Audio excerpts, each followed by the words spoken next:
Kota Batam, dan Sekolah Tinggi Ilmu Kesehatan Awal Bros Pekanbaru di Kota Pekanbaru, menjadi Universitas Awal Bros di Kota Pekanbaru, Provinsi Riau yang diselenggarakan.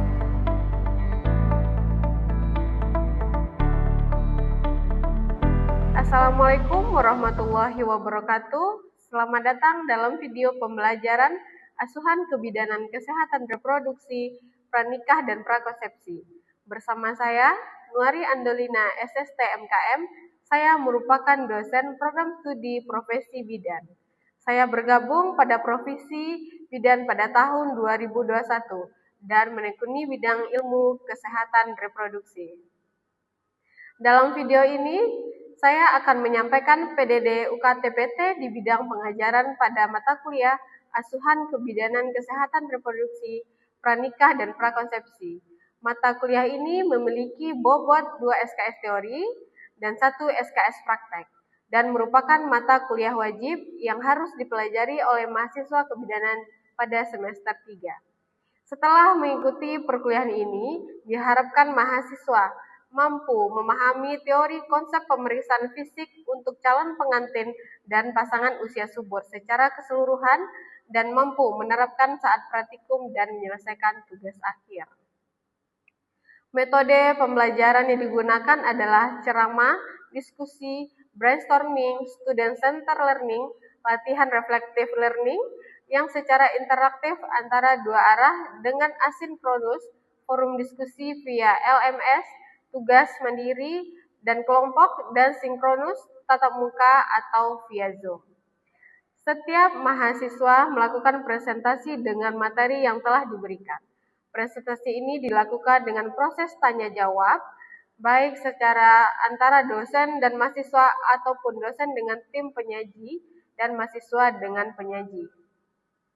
Mata kuliah ini memiliki 16 kali pertemuan, diantaranya pada pertemuan ke-8 yaitu ujian tengah semester dan pertemuan ke-16 merupakan ujian akhir semester. Adapun CPMK di mata kuliah ini yang pertama mampu menjelaskan konsep kesehatan reproduksi remaja, yang kedua mampu menganalisis perubahan anatomi dan fisiologi pada pubertas dengan menggunakan pendekatan pengkajian secara ciri fisiologis. Yang ketiga, mampu memahami konsep asuhan kebidanan pada pranikah menggunakan sumber yang sahih dan sistematis. Yang keempat, mampu memahami dan mendemonstrasikan KIE persiapan kehamilan. Yang kelima, mampu mengimplementasikan konsep dan teori screening pranikah dalam upaya peningkatan kesehatan reproduksi. Yang keenam, mampu memahami dan melakukan pemeriksaan tambahan untuk masa pranikah.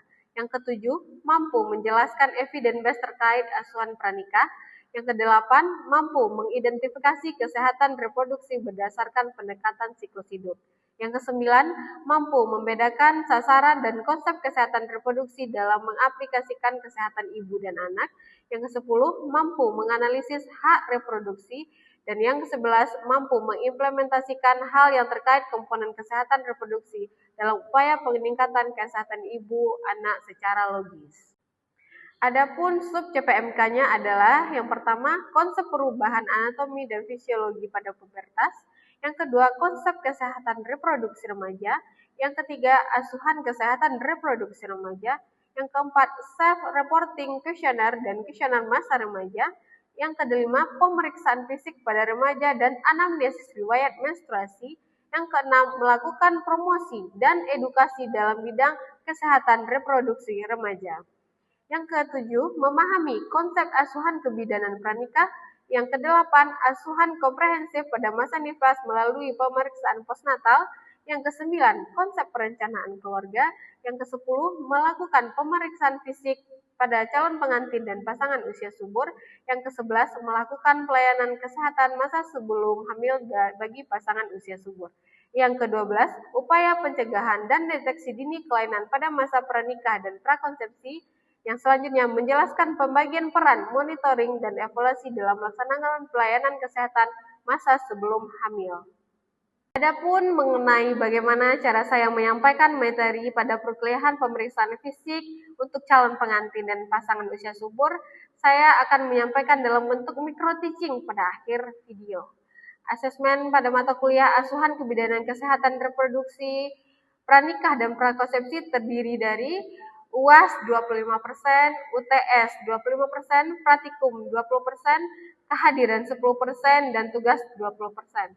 Jadi diharapkan pada pertemuan ke-15 mahasiswa mampu menjelaskan dan melakukan pemeriksaan fisik untuk calon pengantin dan pasangan usia subur. Adapun kegiatan pembelajaran pertemuan ke-11 dibagi menjadi 3 bagian, yaitu pendahuluan, penyajian, dan penutup.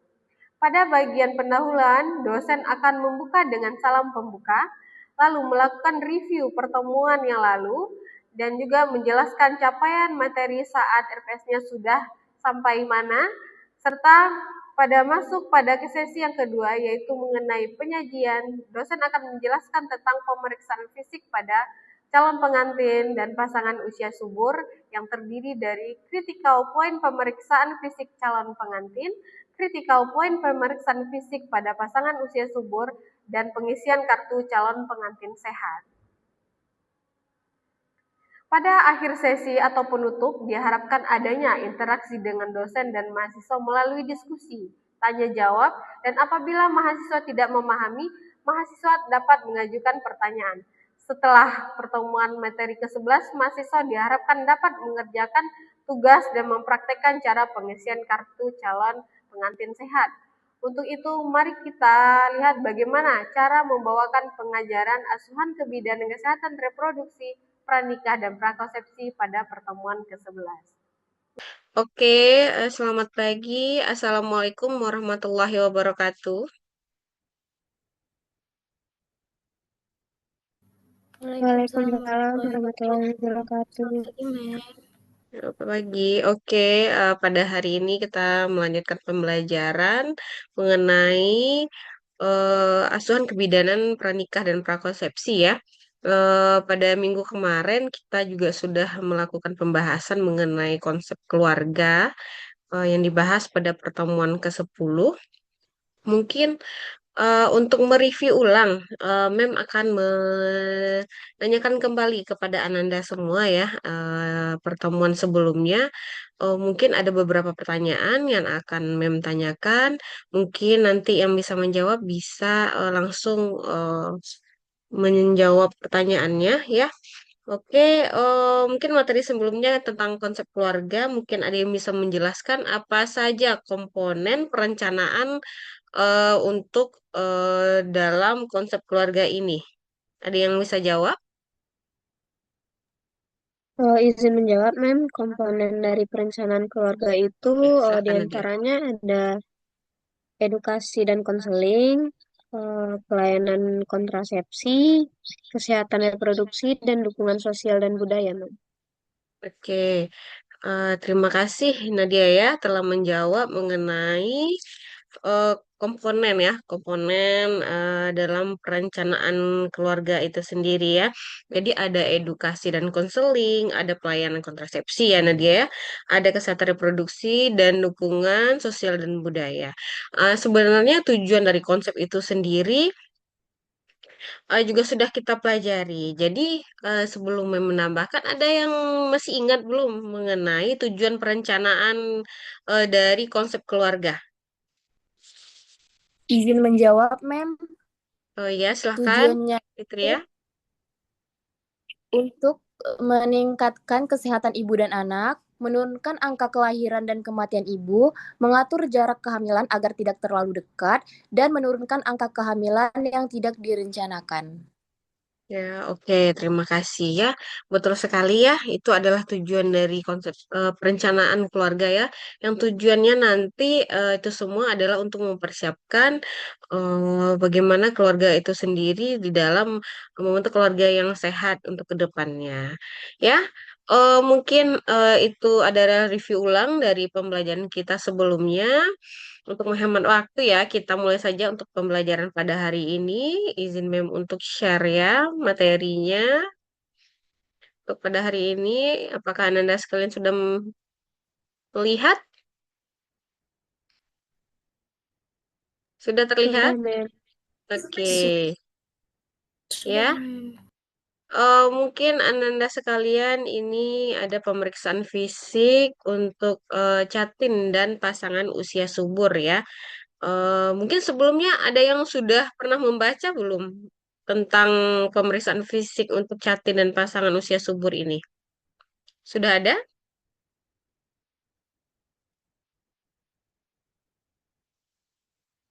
Sudah ada yang baca? Sudah, Mem. Iya, ada yang tahu? Bagaimana Nadia? Sebelum menjelaskan, mungkin apa yang Nadia Ada ketahui? eh, imunisasi TT sebelum pernikahan, Mem. Ya, mungkin untuk pemeriksaan fisik untuk calon pengantin dan pasangan usia subur ya salah satunya adalah imunisasi TT. Oke, baiklah memang akan jelasin ya mengenai pemeriksaan fisik untuk calon pengantin dan pasangan usia subur. Ya, di sini ada namanya persiapan pranikah ya. Jadi materi kita berkaitan dengan ini. Nah, ya salah satunya adalah pemeriksaan kesehatan, ya, pengukuran status gizi, screening status imunisasi tetanus bagi calon pengantin yang perempuan dan persiapan gizinya. Jadi inilah yang harus dipersiapkan sebelum menikah ya. Nanti akan kita ulas satu-satu. Kemudian, apa sih pemeriksaan fisik pada calon pengantin dan pasangan usia subur itu sendiri? Yaitu pemeriksaan kesehatan pranikah yang dilakukan sebelum menikah ya oleh pasangan calon pengantin laki-laki dan perempuan ya. Nah, jadi kalau pemeriksaan fisiknya berarti adalah pemeriksaan head to toe dari kepala sampai ujung kaki yang dilakukan pada perempuan dan pada laki-laki. Nah, tujuannya apa sih? Nah, tujuan dari pemeriksaan fisik itu sendiri, ya. Jadi tujuannya adalah untuk mencegah, ya, atau sebuah tindakan pencegahan yang wajib dilakukan untuk mencegah terjadinya permasalahan kesehatan pada diri sendiri, pasangan maupun keturunan ke depannya. Jadi ini adalah tujuannya, ya. Misalnya ada penyakit atau ada masalah kesehatannya yang harus diperbaiki dahulu sebelum terjadinya pernikahan. Nah, apa saja sih pemeriksaan fisik? Tadi telah Mem singgung ya, pemeriksaan fisiknya apa saja yang harus dilakukan pada calon pengantin dan pasangan usia subur ini. Ini ada pemeriksaan berat badan, tinggi badan, lila, dan tekanan darah. Pemeriksaan berat badan, tinggi badan ya, seperti yang kita ketahui sendiri untuk mengetahui indeks massa tubuh ya. Apakah si pasangan ini obesitas atau sudah ideal tinggi badan dan berat badannya. Pengukuran lila, lingkar lengan atas ya. Untuk pengukuran nilai ini sendiri juga harus dilakukan pada calon pengantin. Ada yang tahu ukuran lila normal? Berapa ukuran lila normal? Ada yang tahu? Berapa? Di sini mem 24 sampai 25 mem. Ya, 24 sampai 25 cm ya untuk pengukuran lingkar lengan atasnya. Begitupun untuk tekanan darahnya, apakah normal, tinggi, atau rendah ya? Nah, jadi di sini itu termasuk pada pemeriksaan fisik. Kemudian screening kejiwaan ya dengan format SRQ ya. Itu sudah ada format dari pemerintah atau dari Kemenkes itu sendiri. Jadi nanti kalau pasangannya datang untuk melakukan screening, jadi sudah ada format ini disediakan oleh puskesmas. Nah, setelah itu pemeriksaan laboratorium. Ada pemeriksaan HB dan golongan darah ya. Nah, biasanya untuk HB ini sendiri kita bisa melihat apakah pasangan ini ada indikasi untuk terjadinya anemia atau tidak ya. Untuk mengetahui golongan darahnya apa ya. Misalnya tidak adanya golongan darahnya yang terdaftar di KTP jadi bisa diketahui oleh pasangan ini. Kemudian ada konseling kesehatan reproduksi. Ya, di sini adalah fungsi kita sebagai seorang bidan dalam memberikan konseling kespronya kepada calon pengantin tersebut dan pada pasangan usia subur ya. Apa saja yang perlu dipersiapkan terkait dengan kesehatan reproduksinya. Terutama contohnya pada perempuan, bagaimana riwayat menstruasinya, ya, bagaimana riwayat kesehatannya yang lalu, bagaimana riwayat kesehatannya sekarang. Begitupun dengan pasangannya. Kita juga harus mengetahui mana tahu si pasangan eh, tersebut juga ada masalah dengan kesehatan reproduksinya, tidak hanya pada wanita. Ya. Kemudian pemeriksaan imunisasi TT tadi juga sudah ada yang menjawab ya untuk calon pengantin perempuan ya. Kenapa hanya perempuan? Karena di sini hanya yang melahirkan dan yang hamil itu hanya perempuan nantinya ya. Jadi imunisasi TT hanya diberikan kepada calon pengantin yang perempuan. Nih, screening tetanus imunisasi untuk TT, tetanus toxoid bagi calon pengantin yang perempuan. Bisa dilihat ya di layar ya, untuk screening imunisasi TT itu dilakukan sebanyak 5 kali ya, dilakukan sebanyak 5 kali, bisa dilihat pada tabel untuk rentangnya dan sesuai dengan interval minimal pemberian serta masa perlindungannya. Bisa dilihat ya.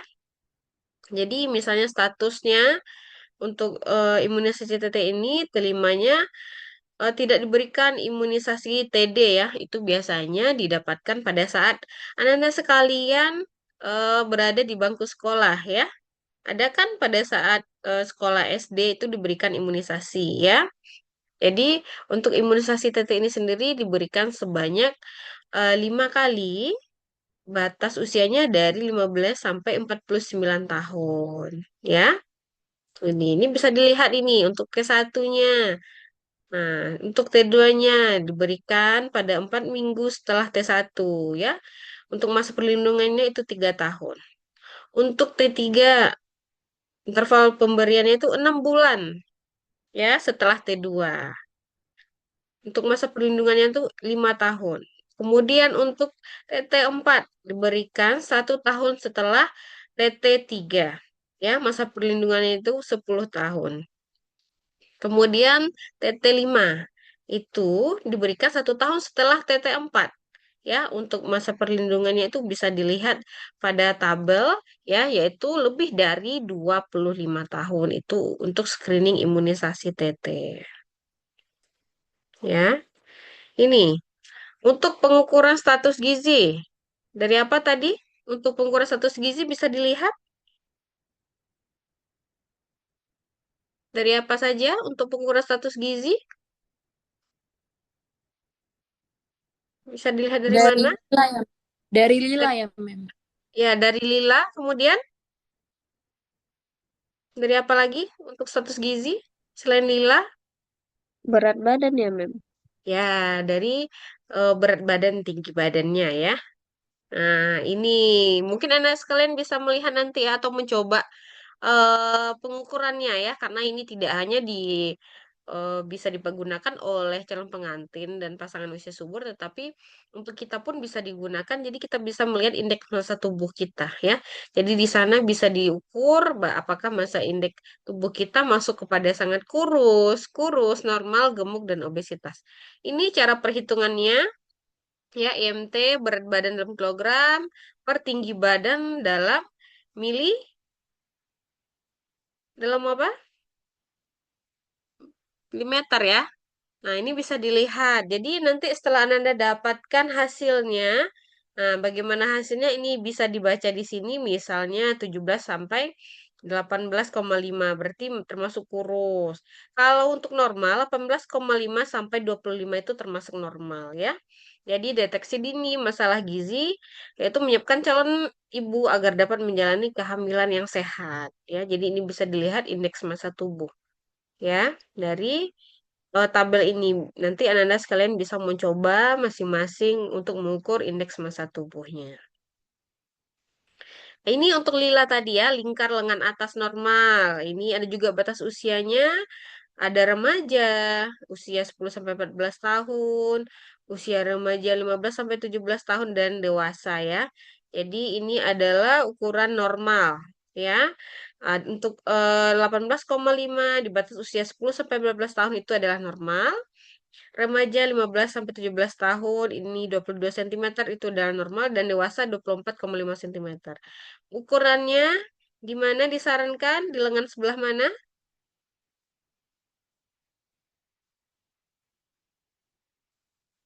Yang Ada yang tidak tahu? dominan, Mem. Ya, di lengan yang tidak dominan. Biasanya kalau tidak orang tidak kidal berarti kita mengukurnya di tangan sebelah kiri ya. Nah, jadi nanti mengukurnya dari siku, dari siku juga bisa sampai ke bagian atas lengan atas ya. Nanti diukur menggunakan sentimeter. Ukuran hasil ukur itu dibagi dua dan nanti akan didapatkan hasilnya ya. Jadi kalau seandainya kurang dari normal ini berarti termasuk kepada kekurangan energi kronik kayak ya. Nih, bisa juga Ananda nanti mengukurnya apakah Ananda termasuk pada status gizinya yang normal atau cake. Oke, untuk persiapan gizinya. Ini ya, bahwa setiap pasangan calon pengantin itu dianjurkan yang pertama mengkonsumsi pangan yang beraneka ragam ya. Jadi harus ada lauk pauk sayur mayurnya ya. Kemudian makanan yang rendah karbohidrat, rendah lemak ya. Kemudian mengkonsumsi air putih. Nah, setelah itu membiasakan perilaku hidup bersih dan sehat. Biasanya kita sarankan untuk membuang sampah atau rumahnya yang ada ventilasinya harus dibuka ya.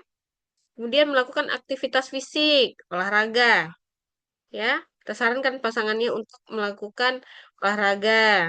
Kemudian mempertahankan dan memantau berat badan normal dengan cara tadi ya, mengukur indeks massa tubuhnya. Ini untuk biasakan minum air putih, kita sarankan 8 gelas per hari. Hindari minum teh atau kopi setelah makan ini agar si pasangan tersebut terhindar dari terjadinya anemia.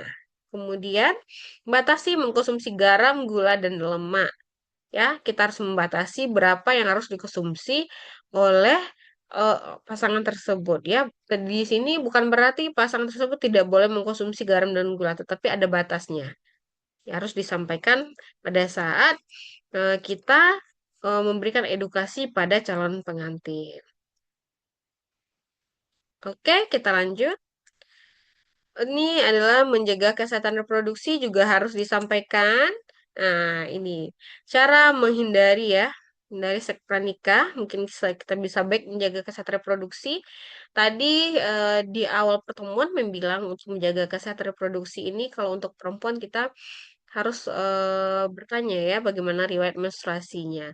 Jadi bisa kita sarankan untuk menjaga cash flow-nya ini bagaimana riwayat menstruasinya.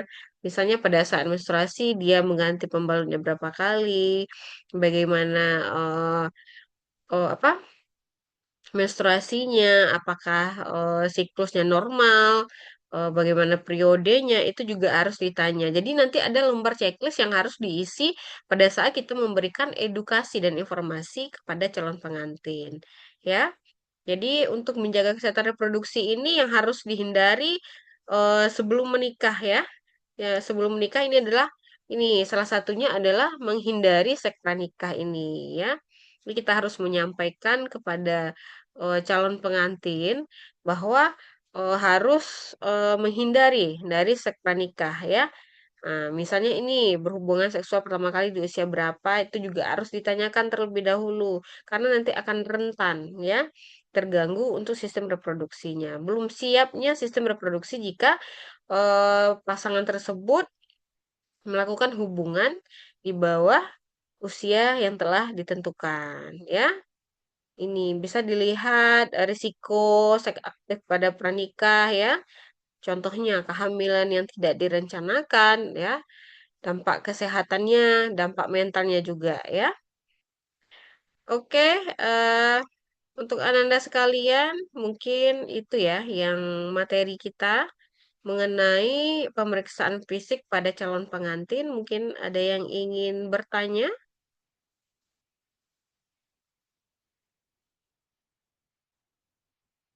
Ada yang Izin ingin bertanya, bertanya? Mem. Ya, Feni, silahkan. Tadi kan Mem sempat membahas kalau kita ini melakukan pemeriksaan fisik untuk Catin dan juga pasangan usia subur. Nah, kira-kira untuk pemeriksaan fisik untuk Catin dan pasangan usia subur ini Mem dilakukan berapa kali ya? Terima kasih, Mem. Oke, terima kasih. Mungkin langsung menjawab ya. Untuk pemeriksaan fisik untuk calon pengantin ini, jika pasangannya itu tidak bermasalah kesehatannya, normal-normal saja, itu hanya cukup satu kali ya sebelum menikah. Ini untuk khusus untuk calon pengantin ya. Jadi sebelum menikah itu mereka melakukan pemeriksaan fisik biasanya mereka akan datang kepada puskesmas terdekat ya. Nah, jadi dilakukan pemeriksaan fisik secara head to toe kepada kedua pasang. Jadi jika terjadi masalah mereka nanti akan konsultasi ulang lagi gitu ya. Baik, Mem. Terima Oke, kasih, Mem. ya. Ada lagi pertanyaan? Ada lagi? Ada lagi yang ingin bertanya?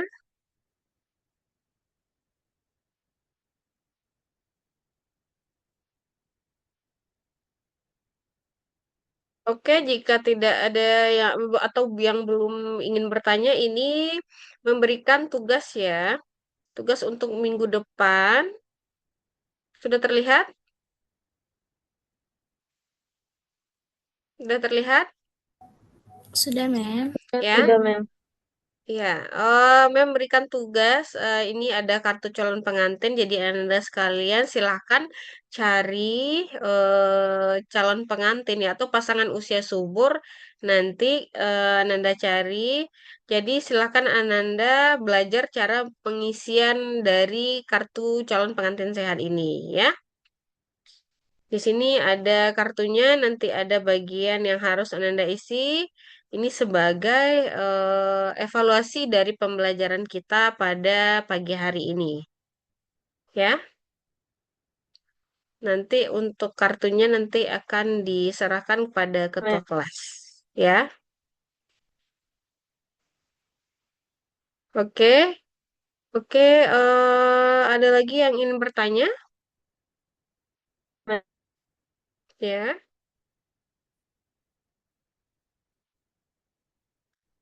tidak ada yang ingin bertanya? Izin, Mem. Ya, Indah. Mau bertanya, Mem. Eh, apa peran tenaga bidan dalam pemeriksaan Catin, Mem? Oke, peran tenaga bidan ya.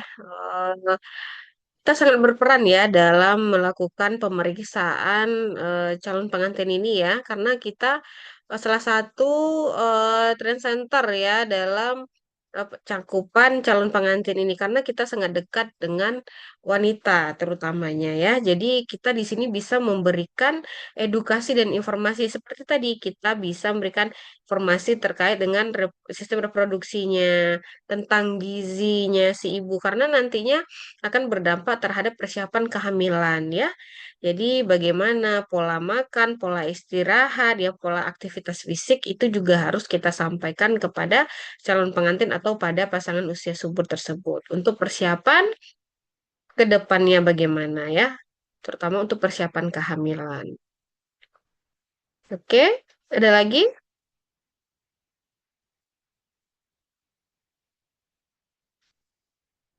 Kalau tidak ada yang ingin ditanyakan, mungkin kita cukupkan saja pertemuan pada pagi hari ini. Eh, Nanti kalau misalnya ada yang ingin bertanya, boleh di Japri ya. Kita cukupkan. Cukup sekian. Terima kasih atas perhatiannya. Selamat pagi. Assalamualaikum warahmatullahi wabarakatuh. Waalaikumsalam warahmatullahi wabarakatuh. Sampai jumpa. Terima kasih, Selamat Mem. pagi, Mem. Terima kasih, Mem. Ya, terima kasih.